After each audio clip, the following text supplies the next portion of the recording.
bits. I'm waiting for the bits. Oh my, that happened fast. Very fast. Although it's completely black. Oh, wait. There it is, Lewis. Boom! And we're live. You want the tweet action, Lewis? Oh, what a great feeling. Yes. Yes, in fact, I do.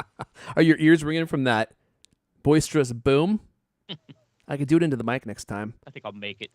This is the one, Lewis. This is the one. It's a shorter one this week. Well, I like to keep them succinct. You know? Nothing but the facts in this one. Grab my phone and refresh the Twitter feed so I can hear it go. We got little burbling now. It makes all kinds of weird noises now. I have literally never heard that. Is that something that happens? An X makes, Lewis. Sounds like somebody's, strangling a small bird. Let's get some lights in here. Should I go another rung on this button? Whoa, baby. There we go.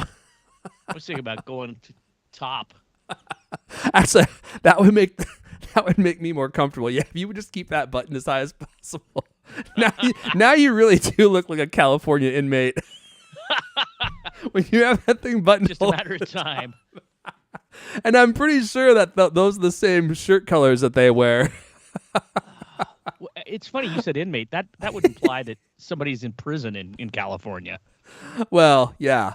Only the people that committed the smaller offenses. Ollie, out, go free.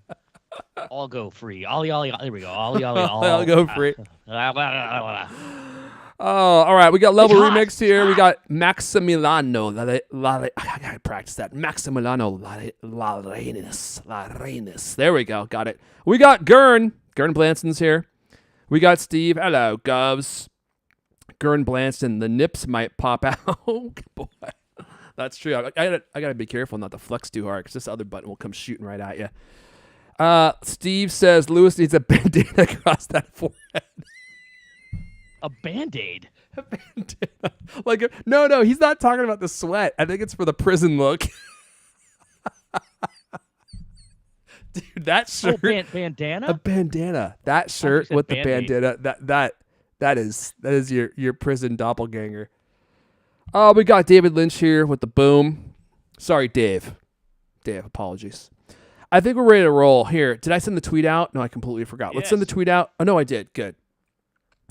And let's get this thing rolling because we got a lot of stuff to talk about and all sorts of new Macs that I'm very excited about. The MacBook Pros especially. So if I think we have everything going here, I think we're ready to roll. I feel like I'm forgetting something, but if I am, then we just won't do it, right? That's the way it works. So let me cue up Mrs. Now I can't stop picturing you as inmate 570289 with that shirt on and a bandana going across your head, running that place like it was the Cult of Mac riding cage. Oh, Mrs. D. Oh, Mrs. D, very excited today. Oh, yes, I, too, have been in a prison before. Oh, really, Mrs. D? I didn't know that. Oh, yes, it was a prison of love with El Katie. Ugh. I don't know what that means. I want to think about it too much. Maybe she makes him sag his pants before things get...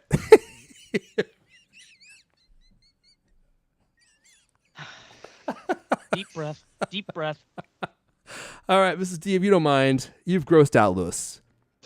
And that must mean that it's time to get this show rolling. We got a lot of Apple news to talk about, and no one wants to hear your escapades with LK. It just grosses us all out.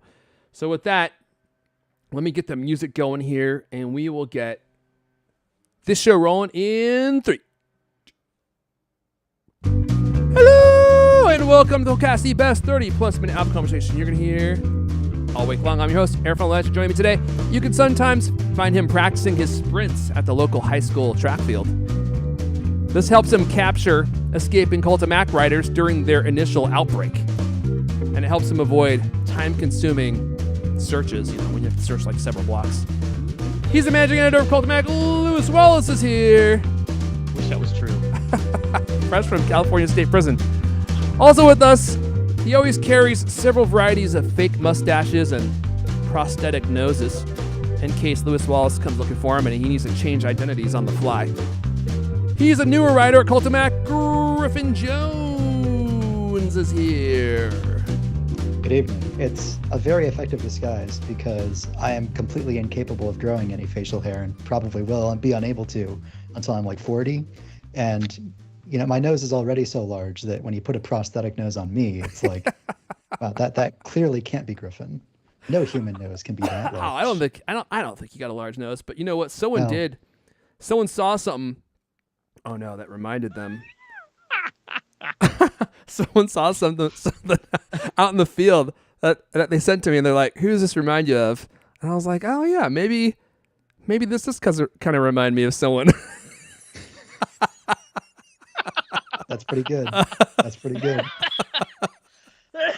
So for those of you Facial listening, expression and everything. for those of you listening, it's a pumpkin with a hairdo, and I have to say that does look almost exactly like Griffin does. It's a pumpkin with a pompadour is what it is. I don't know if that's real or if that's fake. I don't think pumpkins grow hair. Well, that's a great point. This is why we have Lewis here. All right, everyone. Let's see here. Enough shenanigans. We got a lot of stuff to talk about this week. Let me see. New Macs incoming. So apparently we have new MacBook Pros right around the corner, like maybe even in the next couple of months, which wouldn't surprise me because Apple's going to drop a bunch of stuff ahead of Christmas and the holidays and stuff so that they can rake in a bunch of new money. And if they do drop a brand new MacBook Pro, I might have to be the first in line to get one of those. We got a fix for the iPhone 15 WarmGate. God, isn't it crazy? All these gates that popped up. The fingerprint one especially was just mind-blowing to me. And PrintGate, right? And as soon as the phone came out, completely disappeared. No one ever mentioned it again. It's almost as if these issues were a little overblown in the first place. Just to get those clicks, especially on the new X, where you can get monetized for engagement now. So people are motivated to say things that are going to get you to comment. And we're guilty of this too. We look into things that maybe sometimes we don't need to give any credence to. But some of these things coming out, it's like, dude, come on. It's just so obvious that it's not real. But there's always something to talk about. And let's see. We're going to be talking about a very strange and actually very real problem with the iPhone 15 Pro, a charging problem that you may have heard about. We're going to talk about the problem with the 15 Pro's new action button and how to fix it. And I have some ideas on that. I think that LK, believe it or not, L. Caney actually wrote this story. And we asked him if he would be here today to talk about it. And of course he said, I can't do that. I'm way too busy. So we'll be talking about the article on his behalf. And we're going to wrap up with a little discussion on some new screen technology that Apple's been working on, which I think is going to be absolutely revolutionary to all their devices. And it's something that they've been working on for a long time. And it's like one of those Apple Silicon type things where this change will be exclusive to them, and it will be a huge advantage for Apple and also something that all of us will really benefit from, obviously. And today is also the 12th anniversary of Steve Jobs' passing. Can you believe that? 12 years. Because I remember when that happened, and I'm pretty sure we were doing the show at that time, which means that we've been doing the show for like 13 years now or something like that. I don't know. Wow. But it's been a long time. So we'll be remembering Steve, and also we'll be wrapping up this episode with what we do every year, which is the Steve Jobs commemorative address. What was it called? Commencement speech. The classic commencement speech from Stanford, which is one of the best speeches that Steve Jobs had, or I guess one of the best, I don't know what you call it, live. I think speech nails it pretty well. I said one of the best Steve Jobs speeches, but his other addresses, the keynotes, they weren't speeches. So so they're not really in the same category, because one's a speech. They are all talks that he has given. The best Steve Jobs, but it's not a talk when you're announcing new. You see my problem here? That's my problem. It's like one of his best speeches, but he only gave a few speeches, but he gave a lot of keynotes. It's one of his best oratory exhibitions. How about that? Public There you appearances. go. That works. Okay. I saved it. It only took me 2 minutes to arrive at that.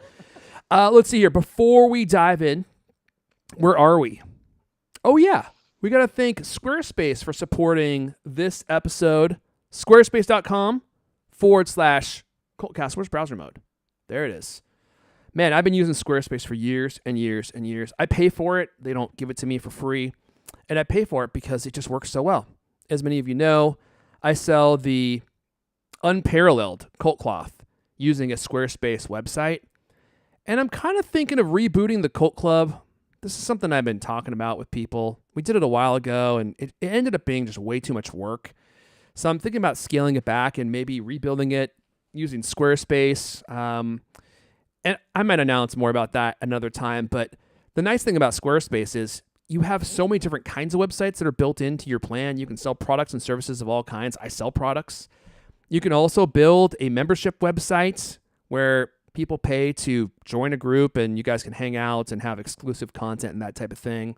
They also have branded email campaigns that you can use to promote your website and products, which is cool because your email campaigns will match the same aesthetic that you have for your website. So there's a lot of interconnectivity between all the Squarespace features, and it just saves you a ton of time. And it's also super easy to use. It's easy to manage.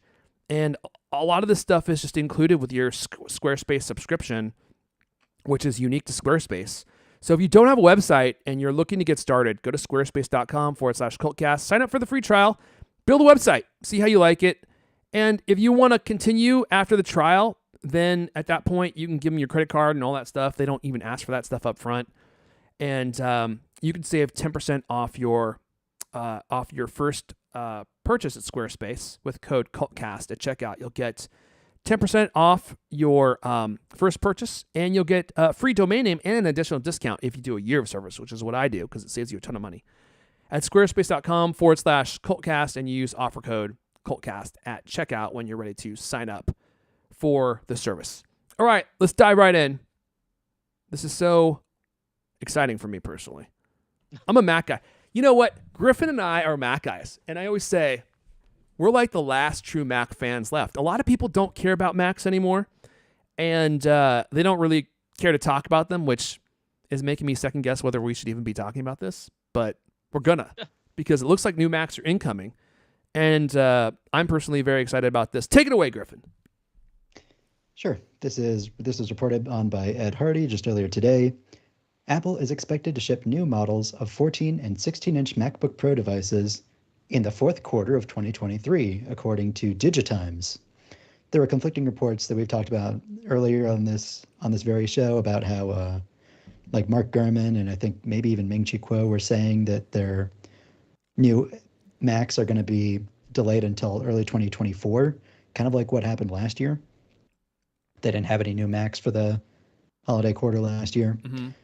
But according to Digitimes, the notebooks will include mini LED backlighting that can increase the display brightness by 10% compared to the first generation specifications. And the MacBook Pro line will continue to include mini LED backlighting until 2026. At that point, it will switch to OLED. So that's all that we have from here. We don't know at this stage, it doesn't indicate whether or not it'll have the M3 chip in it. One, presumes that they will, but we don't. This would be the first M3 device to come out, and earlier reports were saying that Apple bought pretty much all of TSMC's manufacturing bandwidth to manufacture the 3-nanometer chips for the iPhone. So it would be kind of remarkable if this is the introduction of a 3-nanometer chip on the Mac. It could also be that they're just updating the MacBook Pro, keeping the same chips inside, but just switching out for a mini LED display. Because again, we saw earlier Macs just this very year that we're still coming out with M2. So we'll see what happens there. Apparently we don't have to wait very long because they're saying that these new Macs will be out by the end of the year. But there is even more. A separate report says that Apple has 3 other models on its agenda for the fourth quarter.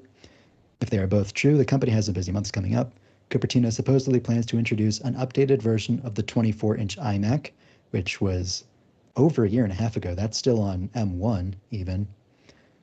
A refreshed 13-inch MacBook Air, and an updated 13-inch MacBook Pro, all with the new M3. So it could be a M3 explosion. Everything's Yeah. getting M3. It's the Oprah meme, right? You get an M3, you get an M3, you get an M3. I find this report interesting. Digitimes, I don't know exactly what their record is. I mean, they've been accurate in the past. They don't get everything right. But one of the things I think is usually interesting to investigate when you're looking at if a new device is coming out from Apple is Mac Rumors keeps a really great buying guide. And for the 14-inch and the 16-inch MacBook Pro, they basically have three statuses. Green is, go ahead and buy it. It's not going to be updated anytime soon. Red is don't buy it. It's about to be updated. And then there's yellow, which is just like, hey, caution, it could be updated. So they've got MacBook Pro at caution. But the days since the last release is only 261 days. And that's not very long. So it would be surprising to me if they did update to an M3 chip at this point. But it would also be smart for them to do that now because they are right ahead of Christmas. So now would be a really great time. And if they're going to be doing it for the MacBook Air, and I think generally speaking, they do upgrade a lot of their lower end Macs right before the holiday season because they sell really well over the holidays.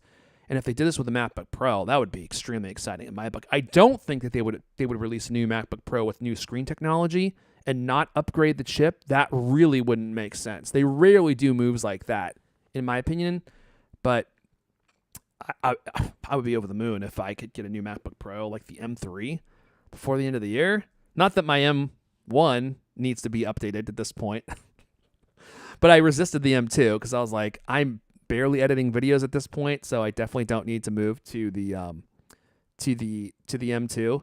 Man, they have Apple has the M2 Mac Studios on sale right now. Or not on sale. They have the refurbished ones available.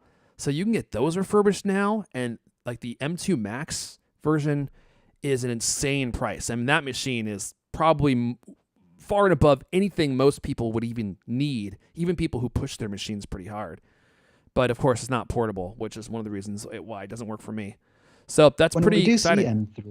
When we do see M3, I'll be really interested to see how the performance changes year over year, because a lot of people who are running, and I know benchmarks aren't everything, but a lot of people who are running benchmarks on the new iPhones are saying that even though this is a pretty significant die shrink from 5 nanometers down to 3 nanometers, we're not really seeing a lot of the benefits that people were expecting out of their first 3 nanometer process. So I think it might be worth waiting. If you're already on Apple Silicon, even if you're on an M1, I think it might be worth waiting until the quote unquote enhanced 3rd nanometer process comes out, potentially with M4. And I know that's Rich coming from me, a person who held on to this very 2015 MacBook Pro for 8 years. But it seems like from what we've seen so far, what's the name of the processor? The A17 isn't that much faster. It's pretty much as fast as the extra cores that they gave it, and it's not actually that much more battery efficient. So we're not yet reaping the benefits from the die shrink. Yeah, Kyle, I remember reading about this, and there was an explanation as to why that is. I mean, essentially, they weren't happy with the performance or the heat yield or something. I forget what it was. And so they had to reduce the performance of it. So you are getting the die shrink, but you're not really gaining any huge performance increases from it.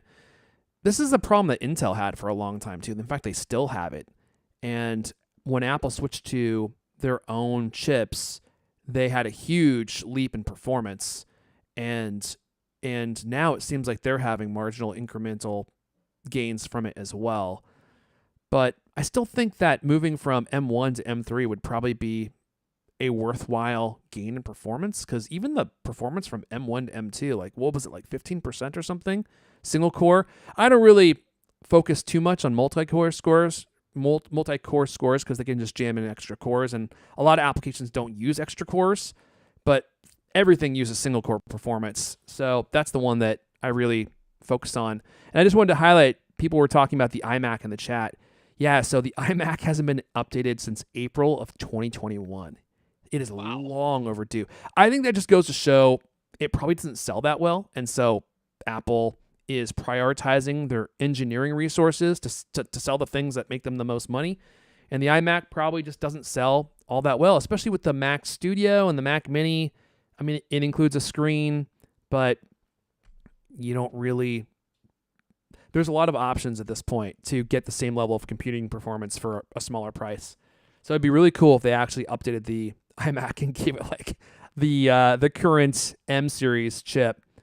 And let's see here, the MacBook Pro, 13-inch, 475 days since release. MacBook Air, wow, 454 days? I didn't realize it'd been that long. So they're due for an upgrade too. The MacBook Pro, again, only 261 days, and the average is 379. So not super old at this point. Mac Mini is kind of mid-cycle at this point. MacBook Air, yeah. The story there is that like those devices, the M2 MacBook Pro and Mac Mini, were allegedly supposed to come out in the fall of last year, but they had to kick the can because of production problems. So I guess it wouldn't be, if you consider those were probably, manufacturing ready by that time, it's not that unusual that they would come out with the new ones exactly a year later, but it is a little unusual. I mean, they've done it before. I remember when they updated the MacBook Pro with the newer Vega GPUs, and I was pissed. I was like, you got to be kidding me, because they had like the AMD GPUs, and then I forget how long after, it was like 180 days, they switched it to offer better GPUs like mid-cycle, which they had, I don't think, had ever done before at that point. And I was like, this is the one that I wanted. Like, and I jumped through a bunch of hoops to like buy the new one and sell my own one. Anyway, I'm incredibly excited for this. I hope that this actually comes to fruition. Let's move on and let's talk about iPhone 15 Pro WarmGate, Lewis. Has your pocket been too warm lately? Overly warm? Our incredibly brief, slightly warmer than anticipated international iPhone nightmare is over. iOS 17.0.3 came out this week, and Apple says it, quote, addresses an issue that may cause iPhone to run warmer than expected. I think that this is a somewhat of a misnomer. It's like warmer. It was very hot for some people. Like they could barely touch it. 116 degrees in some situations, which that's pretty hot. Touch it. Come on. I mean, you can only touch it for 3 or 4 seconds before you're like, ooh, that's uncomfortable. That's warm. Mine heated up as I was setting it up and downloading, 150 apps at once. Everything does. iPad does. It did it yesterday. I was updating all the apps in the iPad. Wow, what do you know? The back of the iPad gets warm. So it happens, but I don't know. I think it was completely overblown. Anyway, although there were some things that people said, like maybe Instagram was particularly bad. Uber I think too. Apple even said that, right? Like a couple of, and I never heard. All I heard was vague things like, oh, these certain apps are being handled in iOS 7 in a certain way that causes problems. I never heard any specifics. I don't know if you guys did. Did you ever see anybody? I mean, say I saw a exactly video what that was? from iPhone Doe on YouTube where he literally showed that the Instagram app was causing the phone to heat up to near molten magma levels. So I don't know if it was crummy programming that a lot of the things were a lot of the details are kind of vague because it wasn't really anything specific about the iPhone 15 or even iOS 17. It was pretty much every device that was running Instagram and or Uber that heated up the phone. Like it was just a coincidence of the timing that this all came out around the time of the iPhone launch and iOS 17. The people blamed it on those devices, but it was like a weird collection of kind of garbage implemented apps that happened to launch around that just time. mere bad programming is what did it. Did you hear Bad specifically what it optimization. was about those apps, though? I do not. I haven't seen a peep about it. Maybe maybe that'll come out at some point. Anyway, so iOS 17.03, in addition to taking care of that, supposedly all is well. Now it also has some security fixes, some other bugs that it gets rid of. So in a comment to Mac Rumors, Apple clarified that customers experiencing temperature problems would see the issue resolved with the update, and that the titanium frame of the iPhone 15 Pro is not at fault. That was something that Ming Chi Kuo, one of our favorite analysts, said. He got that mega wrong. It sounds like he got it wrong. Yeah. Well, he said that there were compromises made in the thermal system design, and he said that Apple was going to fix this problem by basically underclocking the processor, clocking it down, right? Making it a little less high-powered. Doesn't seem like that's what happened. The things that I've seen, benchmarks since then, they say that it's as good or better than it was after this update. So that's good. There's also a possibility that this might increase the battery life of iPhones. Apparently, a bunch of older models took a hit when iOS 17 came out, which usually doesn't happen. Usually it's the other way. But as our writer points out, a hot iPhone is a symptom of power being wasted, and wasted power reduces battery life. So if they took care of these problems, then perhaps battery life is going to be better for everybody who's got one of these. So it seems like a no-brainer to run right out and update your phone if you haven't already. And if you're running the beta versions, I believe iOS 17.1 beta 2 has the same fix inside of it. Oh, betas. iPhone betas. Never again. Yeah, I think I'm done with betas for a while. No thanks. Yeah. So this WarmGate thing, I mean, it could have been a real issue. It seemed like it was. Like, I was expecting them to nerf the phone and basically just reduce performance to clock it back so that it wasn't getting as hot. And so hearing that it wasn't actually a problem with the titanium, it wasn't a problem with the design of the phone, like it was literally just a software problem. Like, that is the absolute best case scenario. It's like, oh, they fixed it with a software problem or with the software update. And now it seems to be gone. So, and also Instagram and Uber, I think, both updated their apps to address these problems. So it seems like that was just kind of the end of it. And it just got me thinking about how much tomfoolery has been going on lately around this kind of stuff. And the other thing that I was thinking of was like this whole PrintGate thing. Remember where PrintGate. These pictures were going around, and it's like, oh my goodness, look how many prints are on the titanium band. It's terrible. Like, it's clearly just a fingerprint magnet. You can't get rid of them. They're there forever. And these pictures were going around of like how fingerprinty this one iPhone seemed to appear. And I was like, man, how gullible are all of we? And I put myself in this camp too. All of we. It's like we fall for this crap. I seem to remember one person bringing that story to this very show, and it wasn't me, and I don't remember it being Lewis either. Yeah, but my point was that I thought it was fake and that it wasn't a big deal, right? Isn't that what I said when I brought it up? Because like I responded to these tweets before we did the show, and I was like, guys, it's probably not a big deal. And I was just guessing. I'm not patting myself on the back, but it seemed rather hard to believe that a $3 trillion company would miss the fact that their bands were, highly corrosive to fingerprint oils or something. I was like, that just can't be the case. It doesn't make any sense. And then as soon as the phone came out, this fingerprint gate completely and utterly disappeared.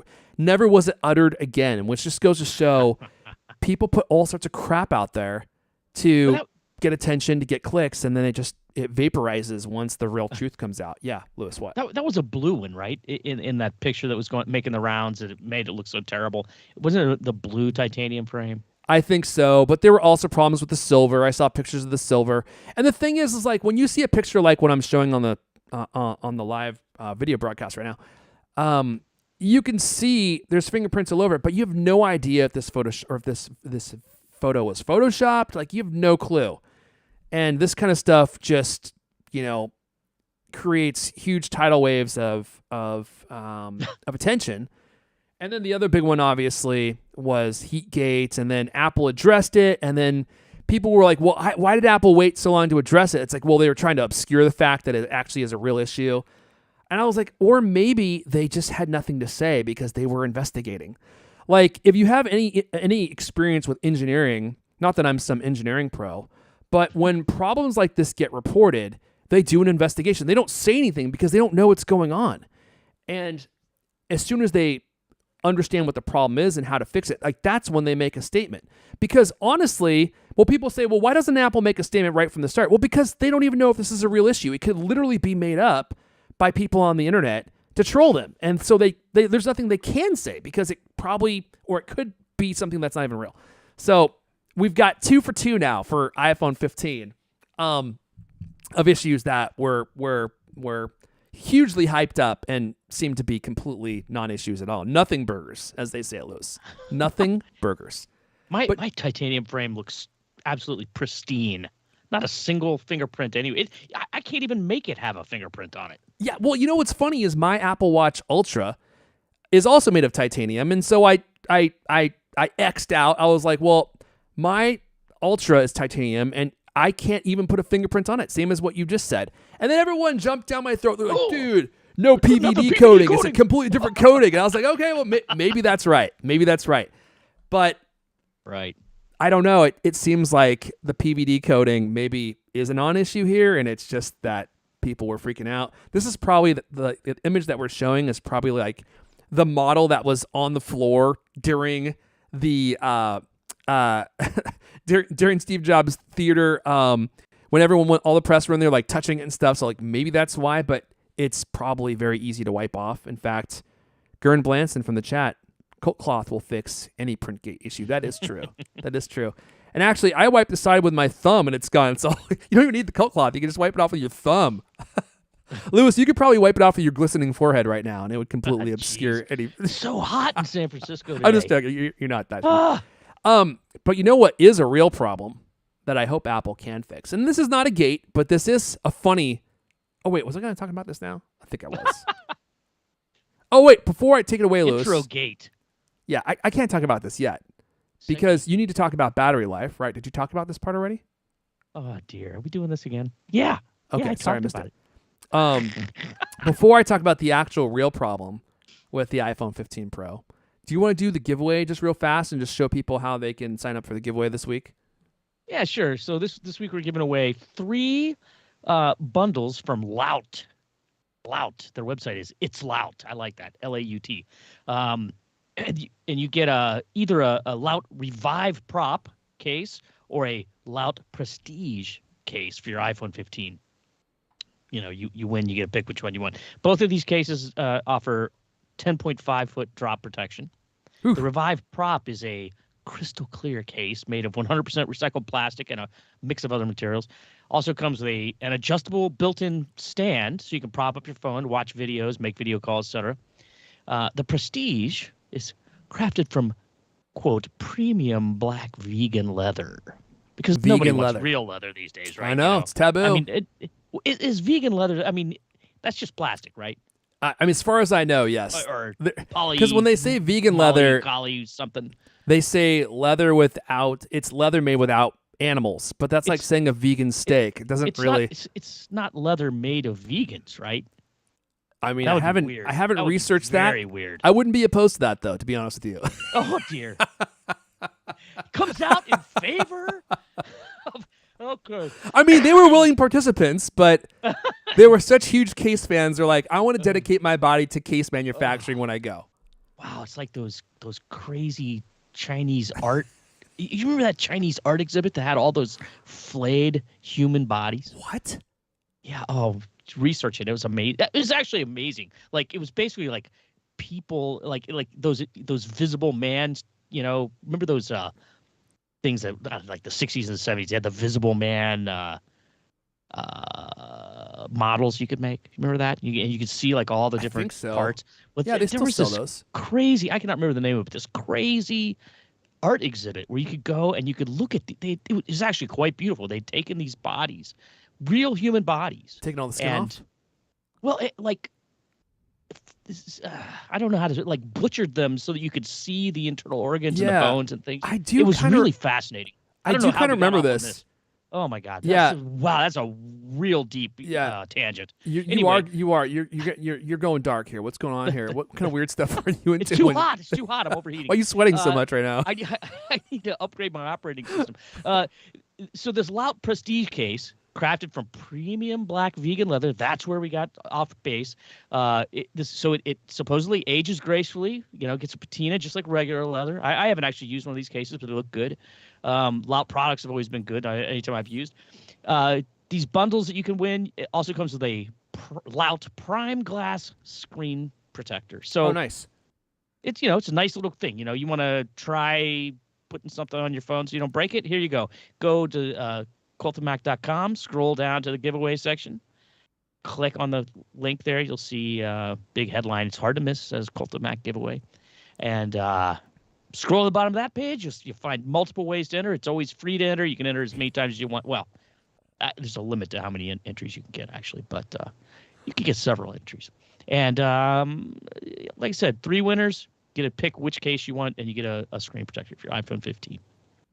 Steve saying Prison Lewis showing his true colors.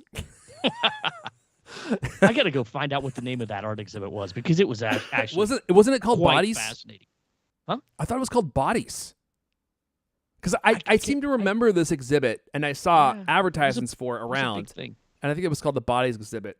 But yeah, Is now we. Are you talking about where they like plasticize the bodies and they have like different exhibits with like different slices of people and different parts of the organs? Yeah. Okay. Yeah, not bodies where they flayed their skin off live. That's a completely different. Totally. That's a move that Lewis did in prison, but we don't talk about that anymore because he got out. Right? He's a different person now. Prison Lewis. I kind of like that moniker. I hope it sticks. Prison Lewis. It's like your alter ego. I'm completely what's the word? Not rejuvenated. Can't remember. All right, well, let's get on with the show. While you try to remember that, I'm going to move on.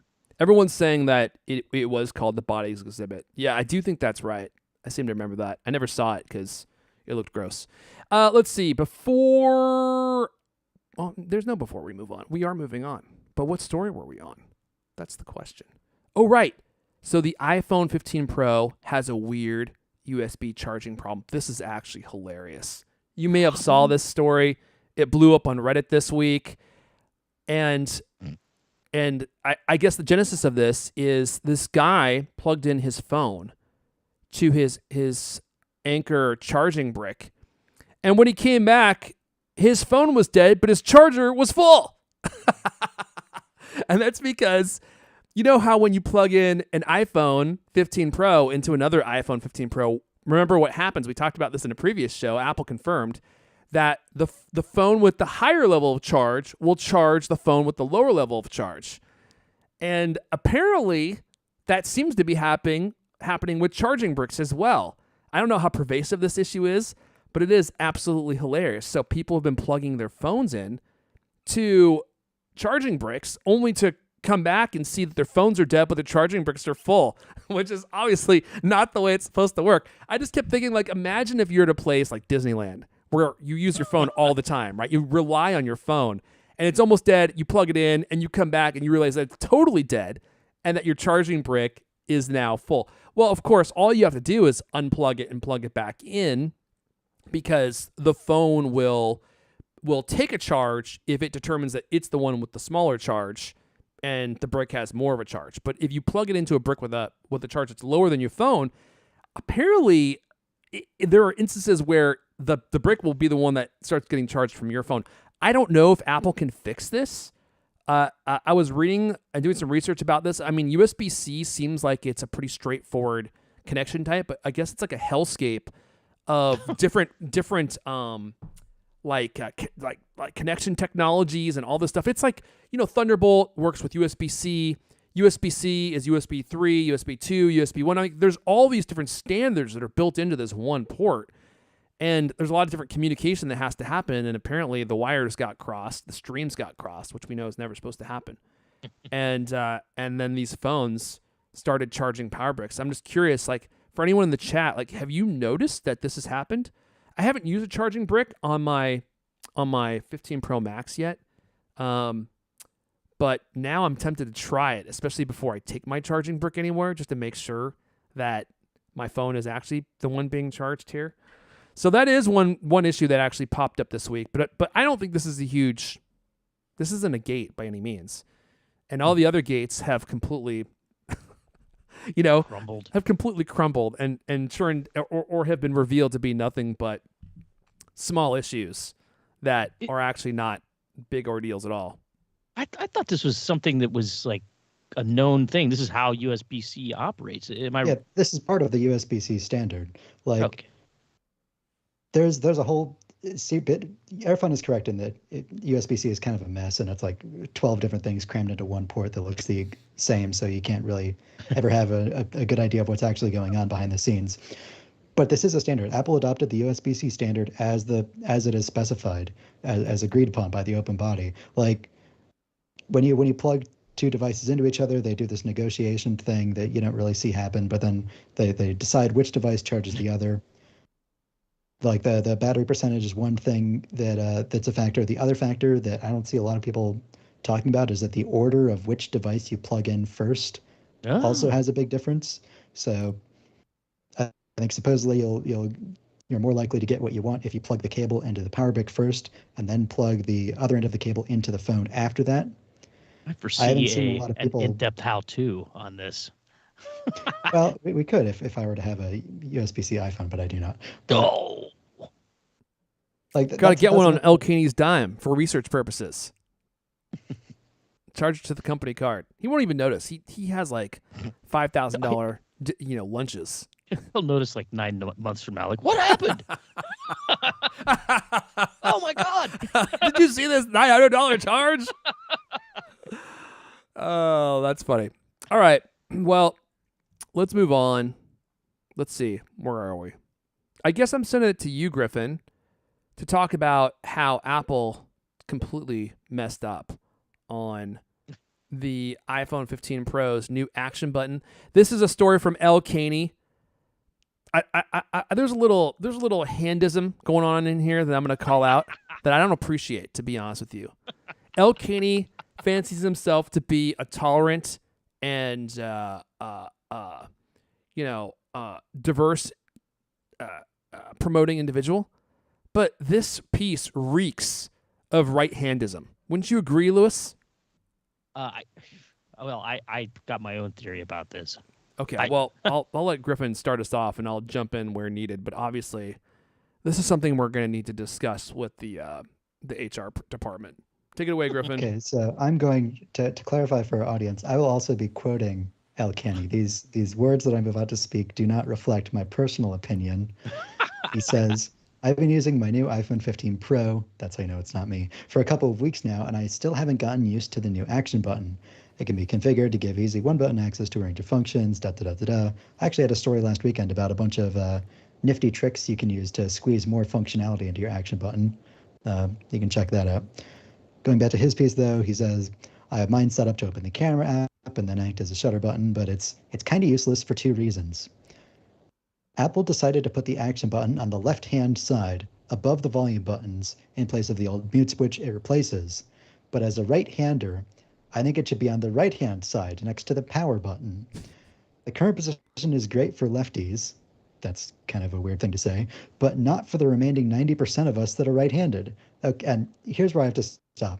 I am a right-handed person. I use my phone the correct way in my left hand. Exactly. Phone in the left hand in the pocket, face down on the inside of your pants. So you can pull it out with your left hand, unlock it, and you're already holding the phone in the correct hand. And I will also say that unlike some other people who hold their phone using what is colloquially known as the pinky shelf method. Oh yeah, I do that. You sort of hold your phone on pinky. I don't do that. I find that appalling. I can't really explain why, but I that has always made me deeply uncomfortable. I guess I don't like the idea of my pinky being like this weight-bearing mechanism where it's not supposed to be like. I mean, if you got strong enough pinkies, you direction. barely notice, but sure, I'll allow it. I always hold my phone like the Apple promotional way, where like the pinky is to the side, and like the corner is sort of like digging into my palm. Okay. So that's the world's smallest iPhone. What is that? Oh, this is an iPhone 4. Okay. So it actually is one of the smallest iPhones. Here, I have a better demonstration. Here's my 7 Plus. Even when I had a 7 Plus, I still hold it this way with my pinky wrapping around the edge. But that means that my left thumb, because my phone is in the right hand, the correct hand, my left thumb can easily access the top left side of the phone and click in the action button. So this is why Leander Kenny doesn't write anymore, because when he does, he writes hot garbage like this. This piece is an abomination. Wow. He should be removed from Cult of Mac like Steve Jobs was from Apple. We should have a vote. Mm-hmm. Send him over to 9 to 5 Mac, where he belongs. We should have our own writers' strike. That's not a bad idea. Let's go on Anyways, strike. This is the other part of his article. The other issue with the action button is that it isn't much of a button. It could do so much more.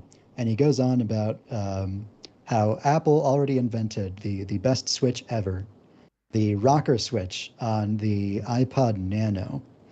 The rocker switch could be set up for double clicks or maybe even triple clicks, giving it a far wider range of uses. And if you don't remember, this is where you have all in like one extra long button, volume up, volume down on the top and bottom, and then sort of like this large divot in the middle that effectively functions as like a third button. If you have any pair of wired earbuds from Apple, they also have this, where you have a button in the middle that you can click, double click, or triple click. How about using the volume controls for different functions depending on the context? In the camera app, for example, volume up and volume down might be used for zooming in and out. A double click might put the camera in RAW mode or turn live photos on and off. So he has some. That much I can agree with. It would be cool if the action button was more contextual in that manner, but he is absolutely wrong. He's absolutely wrong about the placement. It is already in the correct place, and no further notes. Yeah, I agree, and I'm here to denounce and say it's disgusting. LK's right supremacy. I think it's loathsome.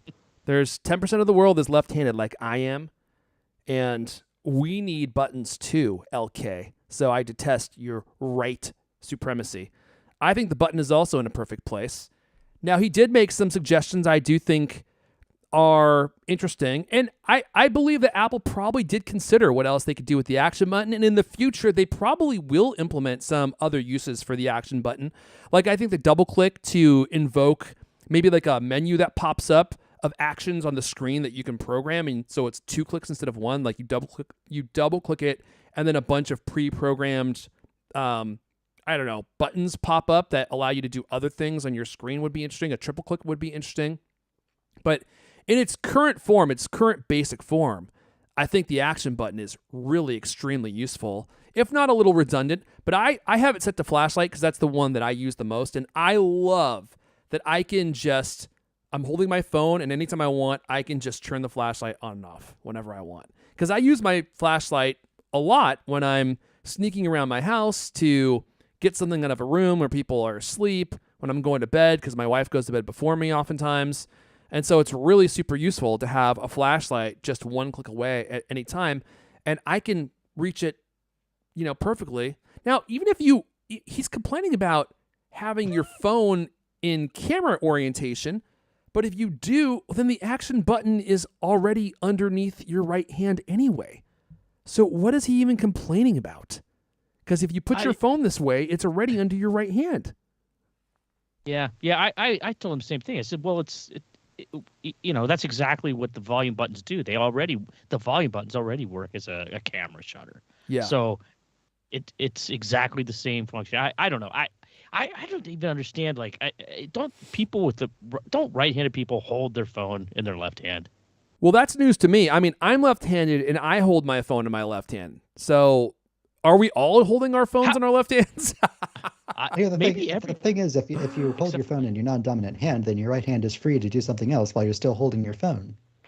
I guess. And also, you can more accurately tap on all the many things and close the 57 pop-ups that come up on every single website you go to. I mean, you need a little bit of dexterity. It's easier to do the swipe to go back gesture if you're holding your phone in your left hand, because that's on the left edge of the phone. Yeah. Kind of off topic, I have the Max this year, and I'm on the fence. I'm still leaning towards keeping it. I'm probably gonna keep it, but you got a day to decide, brother. I know. I'm gonna just keep it. It's a dang big phone though, isn't it? It's like it is just nowhere near as easy to handle as a regular iPhone. I'm gonna commit to it for 1 year. There are some things about the size that I do love. Like, I love the bigger screen, and I often watch YouTube videos in picture-in-picture mode. So it's nice to be able to see those and have them be larger. And of course, the 5x zoom on the cameras is nice, but that regular size Pro phone is kind of like the perfect size phone. Well, maybe it's not perfect, but I do feel like it's much more manageable than the Max is. But I am committed to this, so I'm gonna stick with it. Any regrets on the size, Lewis? Like, I keep kind of going back and forth, but I've been using it without a case, and when I pick up my other old one with a case, there's not that much size difference, and there's not that much weight difference. So I'm just gonna ride it out, stick with the big one, use the big zoom, and I'm just gonna resist getting a case as much.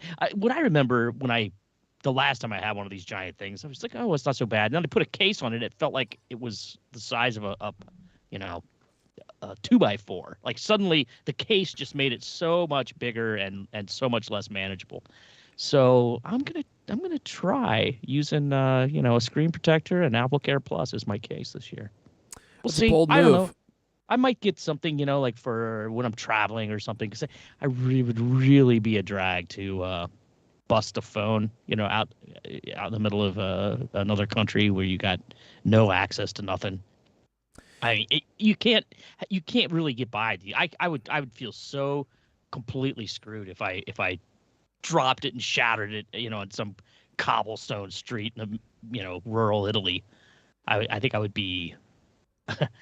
I would feel pretty stupid. So I might get a case to take on vacation, but I don't know. I'm really digging it, loving it. I'm loving holding it. I don't find it to be that much more unwieldy than the 14 Pro. I definitely am more aware of it, a little more nervous about I don't want to drop it. I don't want to. Like the other day, I set it down on the countertop in the bathroom, right? I just set it down to brush my teeth or something, and the thing slid right into the sink. That happened to me yesterday. God, it's like they're just so sleek and slick, and they just love to slide right off anything. I've dropped it a couple of times already, but not a smidgen of anything. It just looks fantastic. I love the way the titanium feels in my hand. I just think it's a beautiful phone, and I do like the larger screen. I mean, my eyes like the larger screen. I can make the that little pop-up YouTube thing small enough I can actually use the phone while I've got a pop-up, whatever, picture-in-picture. That's what it's called, right? So yeah, man, I'm gonna stick with it. I like it. I think it's a great phone. I think it's a big improvement over previous versions of the Pro Max. I think it's a lot more usable and a lot less unwieldy. Two things. First, Griffin, I just noticed on my stream control here, there's an add stream marker button, which I've never seen before. So I think that maybe we could actually add segments as we're doing the live show. Oh, that'd be cool. We should try this next time, because I'm like, has this always been here? I don't know if this is new. What does that even mean? So it means that you can add time codes to your actual stream, I think. Like Griffin's been doing this after the fact, which by the way is new to the video, to the VOD, the video on demand. If you go back and watch it, Griffin's been going in and entering in the segments of the show, so you can click on the time and go right to that segment, which is super handy. And I think we might be able to do that live as we go. I just realized that, so we need to try this. But that's neither here nor there. That's just a tangent. That's fascinating. What I was gonna say is, so this Max is way more manageable than previous Maxes I've used. It doesn't sound like it would make a big difference, but having it be so much lighter and smaller, I feel like it's much more manageable than previous Maxes. Other Maxes were harder to handle and harder to fit into your pocket. And even though this one is still big, it is significantly lighter and it's slightly smaller, and it just feels like I don't feel like I'm going to drop it all the time when I'm holding it. And I do the pinky shelf method here, which I feel like it works well. And the reason I do that is because it allows me to, reach my thumb up all the way to the top of the screen if I need to. And I feel like I'm not going to drop my phone. So I actually use that method too, and I'm pretty disgusted to hear the name that it's been given. The pinky shelf? I'm going to feel self-conscious every time I pick you should, because we're reclaiming it. It's the way you should hold your phone. It makes you feel exactly as gross as I feel. I like the pinky. It was not meant to carry that much weight in that lateral direction. Well, look. Maybe you should start doing some pinky flexes. Yeah, have you ever seen those grips that you can like get that? Have you ever seen a phone that you can fit in your hand? Oh, Those are from the past. Yeah, those are the past phones. We don't need to talk about those. You know what's funny is Apple kept not making a phone because it was too big for your hand, but it's like people don't know what they want. That is true. A smaller phone does feel better in your hand, but people still want to have a really big screen, even though it's harder to hold and harder to manage. Yeah. Well, Steve says he has Alex E. Heath tiny hands. He loves his iPhone 13 mini. That's fine. But the pinky shelf method is the way to do it if you're trying to get some dexterity holding your phone, right? You can hold it and still like, look at this freedom I have. Look at this. I'm like, oh, look at this. No matter what I do, the phone's just still in my hand. I mean, sure, I may drop it any moment. Let's see here. Speaking of phones and fingerprints and all that stuff, I do at least want to mention CultCloth. And as I've had to do in the past, I need to apologize. Our shipping times have slipped. For some of you, big time. But we just got everything shipped out because ever since COVID, we've been having the same problems as everyone else. But we are restocked, and any orders that come in, soon, are going to be fulfilled right away. So my apologies if you got your order late or if you're wondering where your order was and you're like, what is going on?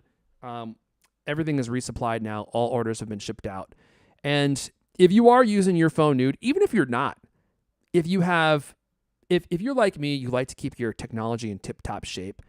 If you have glasses, if you have cameras with lenses, I've even been told that these work really well on cars. I've never tried them on cars, but I can totally see why they would because they leave nothing behind but sparkling glass and metal. There is just nothing like CultCloth. They are the best of what's around, to quote the great Dave Matthews. Hope I don't get sued. And if you're looking for a way to keep your technology in tip-top shape, your TV, I don't know what it is with my kids. I've told them this 1,000 times. Don't touch the TV. TV's for Papa only. Keep your dirty, grubby hands off my TV.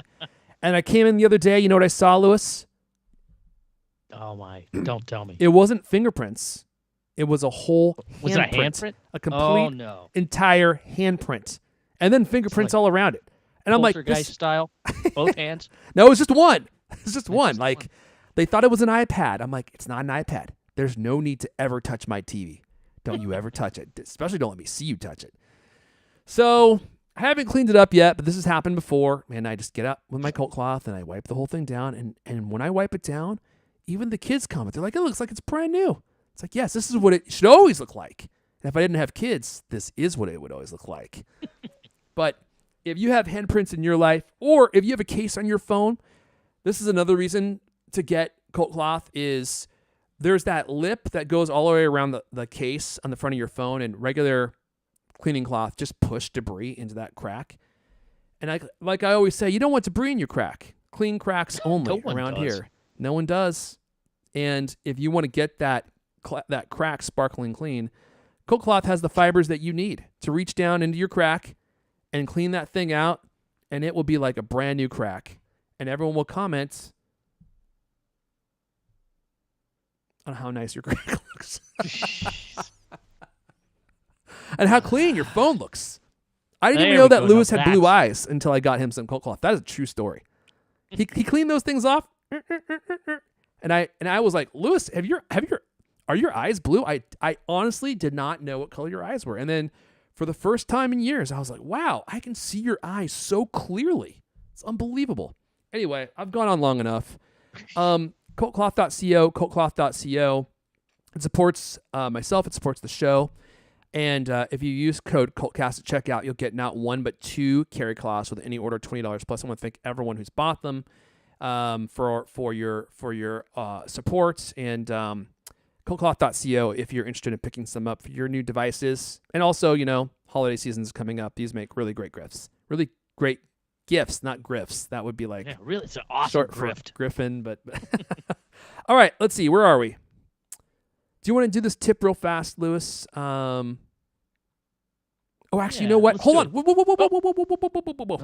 I completely forgot. I've got to bring this up. I'm sorry, real fast. We're doing a promo swap with some other podcasts. They promote us, we promote them. And there's a lot of great podcasts that are out there. And whoops, what did I do? And if you're looking for some more stuff to listen to and you like this show, well, then you might also like the shows from, why is this not working? My copy paste isn't working. Oh, dear. Hold on a second. I guess I can just do this and do it the old-fashioned way. Oh, whoops. How did that happen? Wow. I accidentally pressed the wrong button on my Logitech keyboard, and it switched the devices it was connecting to. That's what happened. I was like, why is this thing not working? 404media.co. 404media.co. .co. Well, .co. Yeah, thank you. Instagram's rampant ads for crime problem. Amazon's issue with AI-generated mushroom foraging books. That's a specific one. The FBI's secret phone company. And the AI music ripping the Harry Styles community apart. These are just some of the stories that you won't hear about anywhere else but on the 404 Media podcast. 404 Media is an independent news tech outlet made by industry-leading journalists, formerly from the tech site Motherboard. Every week, 404 Media's co-founders Joseph, Sam, Emmanuel, and Jason give you unparalleled access to hidden worlds, both online and IRL. Kudos for using IRL. And take you behind the scenes of how their stories were made and what they really mean. Find the 404 Media podcast wherever you listen to podcasts or at 404media.co. .co. They even have it written phonetically in here. I know, that's why I said it. Dude, I always just say .co. .co. .co. That's hilarious. I literally never say it that way. 404. That's the number 404media.co. I'm going to start saying it from this point forward, Luce. .co. If you're looking for IRL. What? Sure. IRL. Yeah. What about IRL? For the URL. Oh, now you're just confusing people. I feel like we need a domain that is .irl. That's one that I would buy. CultCloth.irl. Airfon.irl. It's just a webcam of me doing stuff. I'm sure that would get big views. Yeah.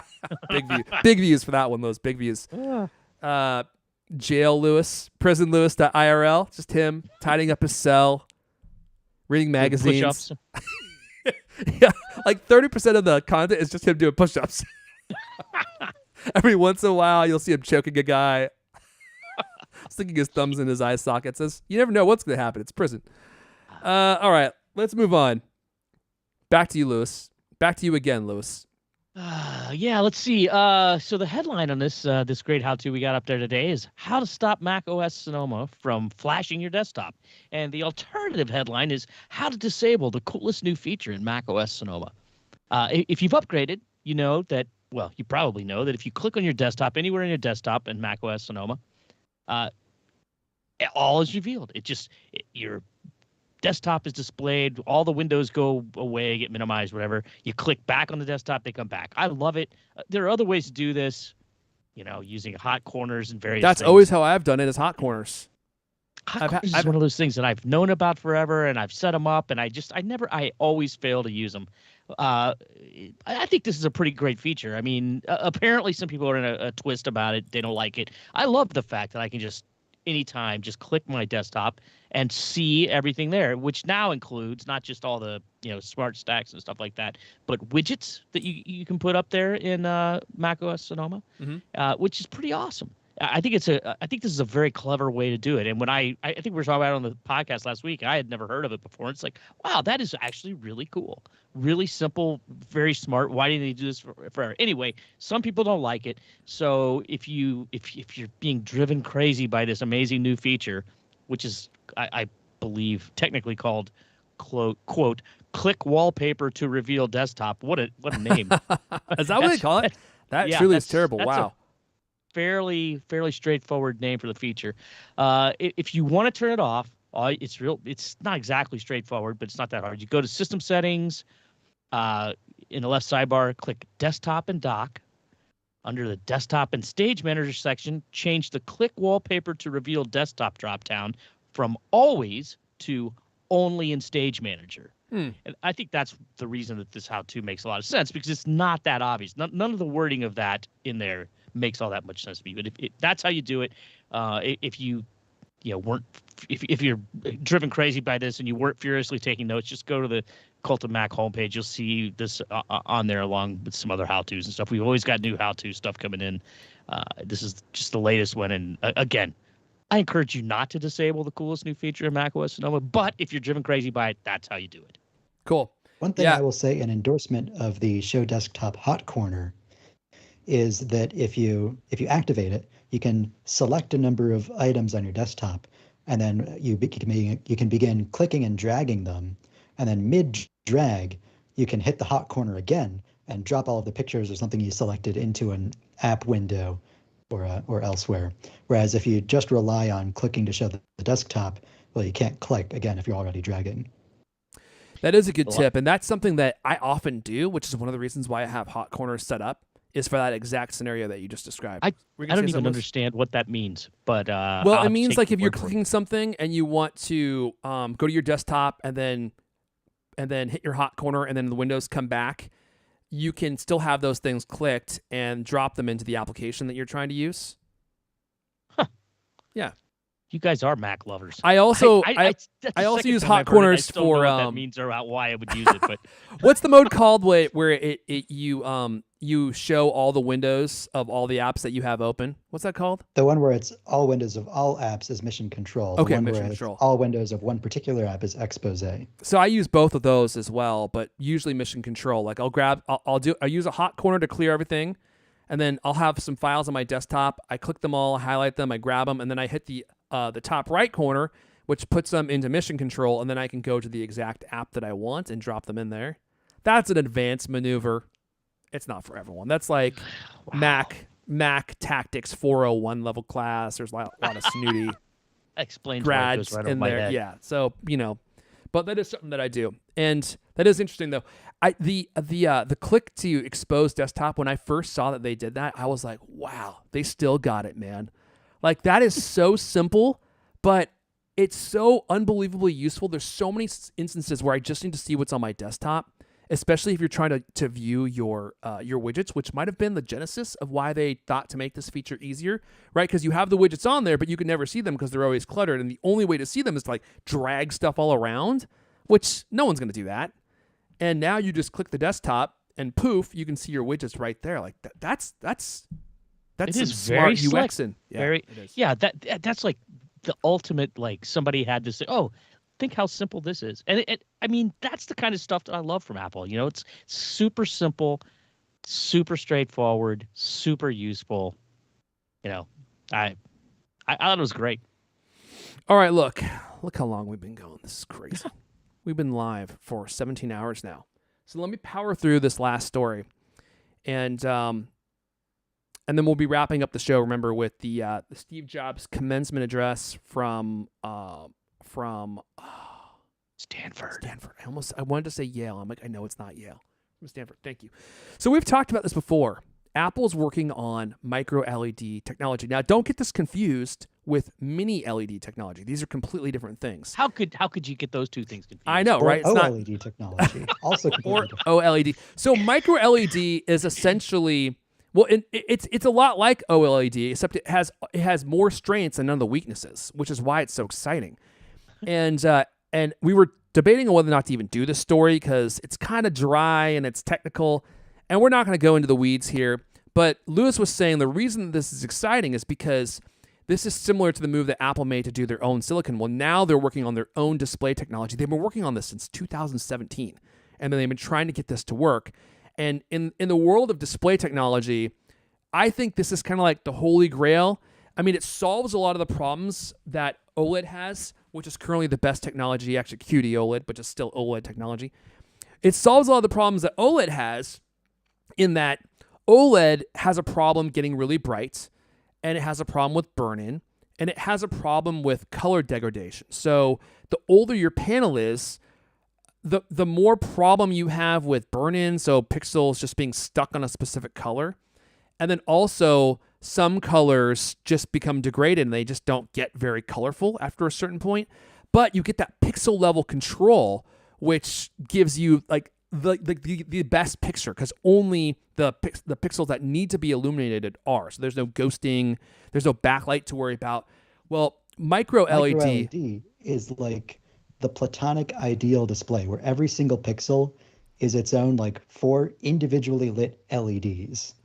That's The right. problem is that it's enormously expensive. Well, it is right now. And you can also, so you have individual LED control, but because they're LEDs and not organic LEDs, they can get much brighter and they don't burn in. So it combines the best of OLED and I guess LED technology together. And so Apple's been working on this for a long time. Let me pull up the story here while we're talking about it. I completely lost it. No, that's not it. Oh, there it is. Yeah. So this is a Mac rumor story, by the way. Micro LED display technology will be the next major upgrade coming to Apple Watch. So this is the format they've been working on it. This is the format they've been working on to deploy first. Is the smaller display of the Apple Watch, which makes sense.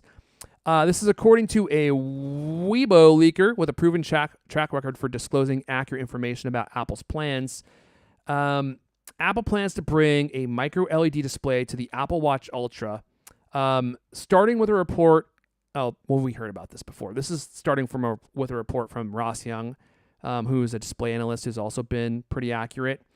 Mark Gurman reported Apple is likely planning to bring custom LED displays to the iPad, iPhone, and Mac after the technology debuts in a version on the Apple Watch. This is one of the reasons why I think it's so exciting. I think we still might be years and years and years away from iPad, Mac displays, because are we moving to OLED next? It seems like we are for the Mac, which I think will be a stopgap until micro LED is ready.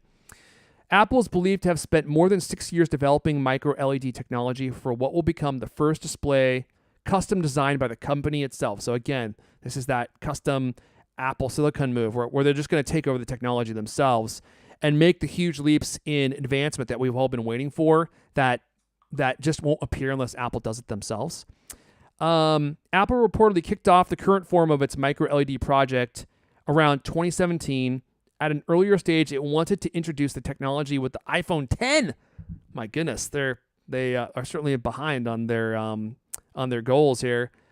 The advanced display offers improved brightness, color reproduction, viewing angles, making images look like they are painted on top of the glass instead of looking like they do now, which is a picture underneath the glass. So I think that's incredibly exciting. It could be 2026 before we see this come to the Apple Watch Ultra, probably first. We don't know. But Apple is inching closer to this, and once they get this ready, it's going to be another huge leap in Apple devices ahead of, what other people are going to be offering. That's probably all I have to say about that. That's all I have to say about that. Let's wrap up with this. Remembering Steve Jobs. I remember when Steve Jobs passed away, I was really surprised. I know people were like, well, he was sick for a long time. Why were you surprised? I guess in my mind, I always thought he would recover. And it wasn't until I saw that picture of him, super skinny, and someone was helping him walk that I was like, oh, wow, he's actually very ill. Like, I just, because when you hear his commencement speech, which we'll play at the end of this episode, he had a surgery, and I think he had his liver transplant surgery, and he seemed so healthy. Like, he was energetic, and he said that it had basically fixed his problems, and apparently not, and he probably didn't know that at the time. But I think shortly after that commencement address, like maybe a year and a half, he passed away. And it's been 12 years now, Luce. 12 years since he passed away, which is mind-boggling to me that it's been that long. What do you think? Apple after Steve Jobs, how they doing? Well, they're doing pretty well. I mean, it's pretty hard to argue with the success that they've had. I certainly like the Apple Watch and the Apple Watch Ultra. I mean, people keep talking about, is innovation gone, right? I mean, yeah, they keep iterating on things, but I mean, most of these devices that they have produced are, I mean, they're like this close to perfect, right? I mean, how do you make something that's perfect just a little more perfect? Which is what they keep doing, How do you make it? You add an action button. the big question to me about it, I think the thing that I am super worried about is Vision Pro, and them talking about Vision Pro being like the next amazing thing, the next amazing platform. That to me is hard to swallow, and I don't know.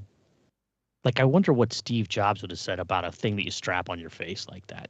I mean, he seemed like the complete opposite of that, right? Everything was like completely as natural as possible, as user friendly as possible, as sort of, I don't know, human, for lack of a better word, right? I mean, like the UI that like responds in a pleasant way. All these things that made these devices seem animated and just like nice and touchable and usable and almost human. And strapping a computer on your head and blocking out the real Oh, you're gonna world, love it, Lewis. You're gonna love it. you know. But I mean, if you, I wish Leander was on here because he would always he love to talk about one of the great things that Steve Jobs invented was Apple and the way Apple works and the way Apple operates and the way Apple, gets it done, makes these amazing products, brings them to life, makes them better over time. So I think Apple's doing okay. I mean, I don't think that Tim Cook is an amazing visionary like Steve Jobs was, but I think he's a real good leader of a company, a real good guy who gets things done. Let's put it that way. And his move to make money on services, when was that? 5 years? I can't remember exactly when they we're going to make a lot more money off services. Drove the company to new highs, So I think it's hard to. Everybody has their own strengths, right? And I think that there's Steve Jobs and Tim Cook are probably very different people and very different strengths, but they both have strengths or had strengths in Jobs' case. Obviously, we're still talking about him 12 years later. Yeah, I miss him a lot. I miss him on stage. I miss his presentations. I miss his ability to be their North Star and help them identify where they're headed. That is one thing about Apple that I am worried about is Tim Cook is a really wonderful executive. Like he gets things done, right?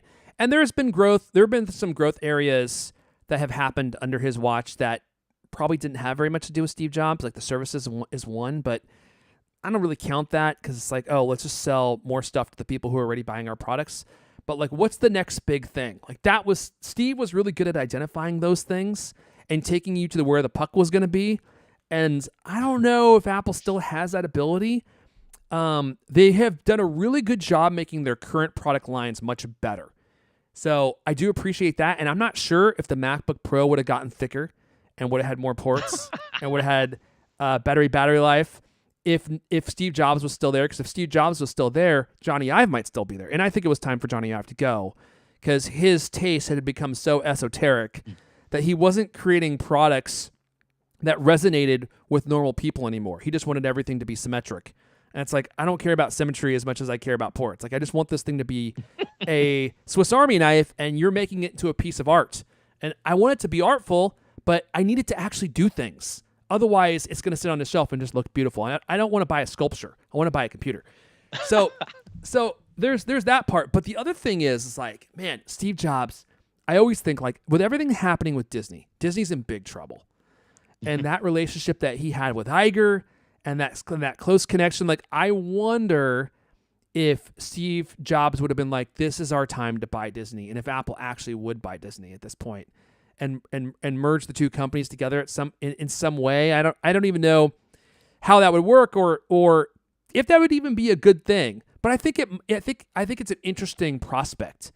And with Steve Jobs not being there, I think the odds are probably not very likely because does Tim Cook want to own Disney? Like, I don't think so. But Steve Jobs might have. And he was really good at just building companies. To your point about what Leander always talks about, that was part of his magic, right? It was being able to assemble teams and build a culture and be a huge D. Like, I think sometimes when you're trying to get things done, a lot of times companies fail because there's no one willing to say like, this idea sucks. We're not doing this.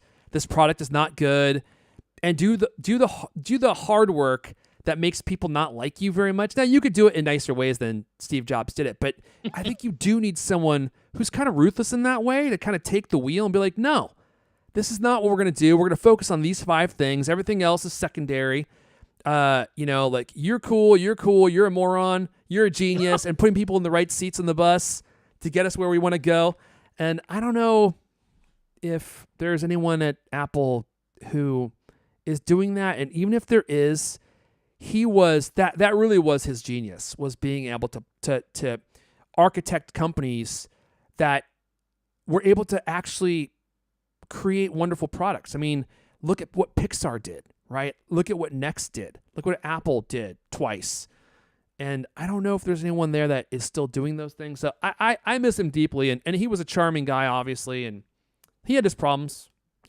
I know there are a lot of people that don't like him, but Steve Jobs would have been 68 years old at this point. I think so, yeah. Because he was 56 when he died. Yeah. He died in 2005, I think. Not 5. No, 2012. 2011. 2011. Okay. 2011. Trying to do That's math. 12 years ago. This is why I say never do math live on the air. Yeah, That'd be don't 60. let it happen You to had you. it correct the first time. 68 years old. God, he would be I think- almost 70. Yeah, Griffin. I think you're correct when you said that Apple no longer has any one person who embodies Steve Jobs without Steve Jobs. But I think his lasting legacy on Apple is making sure that there doesn't need to be any more. Tim Cook is not Steve Jobs.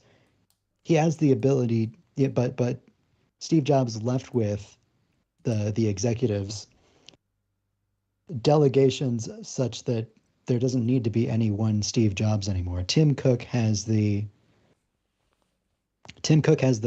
manufacturing and supply chain acumen such that they can manufacture everything at the scale that they are, at the operational logistics level that they are, at the very size of the company that they are right now. Like at the time that Steve Jobs died, they were planning to move, if you remember, the entire company into Apple Park. And yet they still have their old campus in Cupertino. They have basically every rented office space available in Cupertino and the surrounding areas that are open because the company is just so huge now. And it's Tim Cook's management that can get them there and still be sustainable without collapsing under their own weight. It's leaving the marketing to Phil Schiller and now Greg Joswiak. Steve Jobs left a self-sustaining machine in his wake, and you have Craig, who handles all the software presentations and knocks it out of the park every time. He's not as good as Steve Jobs because, Craig doesn't run the entire show. Yeah. Nobody could ever quite be Steve Jobs, but, Craig's pretty good. He's always a treat to see on screen. And especially under Tim Cook's leadership, they've added more roles, like the role that Lisa Jackson plays now, carrying Apple to their absolute net zero goal by 2030. That position just didn't exist under Steve Jobs. It was Tim Cook who personally recruited her to join the company. And I think that's maybe the best last thing that he did in ensuring that Apple can sustain himself and coast without him to new heights. I think time will tell. I hope you're right. I think time will tell. It's easier to keep the company going when everyone working there knew Steve personally. The test will be in 12, 15 years when TC's gone, when Air Force leaves, Eddie Q will probably be dead. When all those people, well, he lives a hard lifestyle. You can't party that hard and make it to your 90. I mean, have you seen his cuffs? Keith Richards would beg to argue. Well, look, he'll be the only one left after the apocalypse. It will just be Keith Richards and the cockroaches. But I think it will be interesting to see what happens when all those original people leave, and then the company is contending really with the culture that is left behind. And a lot of those people who knew Steve personally were gone. What do they say, from short sleeves to short sleeves in 3 generations, right? You have you ever heard this saying? For many companies, like the founder starts it, spends his whole life building it up, makes it successful. The second generation keeps it going, but they don't work quite as hard. They didn't start the company. They started off with a lot of resources. And then the third generation gets there. They are not connected to the mission, the culture as much. They don't really care. They're not really as interested in how to run something because they didn't have to put in the hard work to build it, and so they squander it. And so you go from shirt sleeves in the first generation back to shirt sleeves in the third generation, where you're just, basically having to do normal work because your company is gone. You've never heard that expression before? I once again don't understand what's going on here. From shirt sleeves to shirt sleeves. So the middle generation wore sleeveless shirts or what? Yeah, they wore tank tops. I see. The analogy I'm trying to make is about tank tops, Lewis, and how important they are to people who have. That. Yeah, that's what I mean. So anyway, time will tell, but I miss Steve dearly. And the thing that's odd is I don't know if people really think about Steve Jobs in connection with Apple anymore. It's almost like Walt Disney. Like Disney company doesn't really talk about Walt anymore. It seems like he's being like removed from the culture and from the company. And I feel like maybe in a certain way that's happening at Apple too. I think that in an effort to be self-sustaining without having to rely on this figurehead, they're trying to move away from their association, whether they're doing it purposely or unintentionally. But I think the benefit of that is like people feel like they can survive without having this figurehead. But then also you're kind of losing touch with your history and what and your founding and what your mission is and what you were there to accomplish and why you're successful. So a lot of people don't really care or want to talk about Steve Jobs anymore, which I find to be kind of weird. Anyway, we've gone on way too long about this. I'm going to go ahead and start the music because we've been live for almost 25 hours now. I think we all need to eat and go to the bathroom, and Lewis probably wants to get back to his prison cell and sharpen his shank. So we're going to go ahead and wrap it up there. That's all the CultCast we have for you guys this week. I hope we got a bandana next week, Lewis. But if you want the fun to continue, me and Lewis, we're both on the new X. I'm duking it out. Lewis uses a variety of his fists, kicks, shiv, whatever he has to use. I'm at Airfont, ERFN. Lewis is at Lewis Walsh.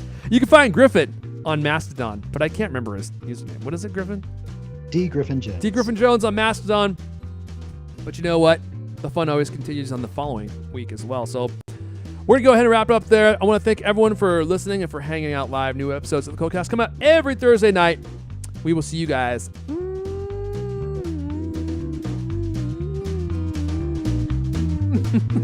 next time. I don't know what that was. Sorry. You would look pretty cool with a bandana on, Liz. I'm just saying, man. You should get one of those like bandito burritos, like, tied up into that strip and then tied on the back. Got a red one. Like Zorro or something? Yes, Lewis, like Zorro. That's, you and I are just simpatico today. Sharing the same mind.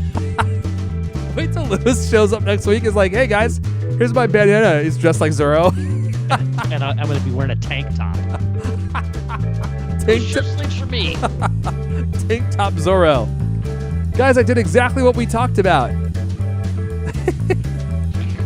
All right, well, that's it. That's all I can handle. I can tell from the chat you've had enough as well. Wes Beeson says he feels sick. All right. Bye, y'all. Oh, man. Speaking of sick.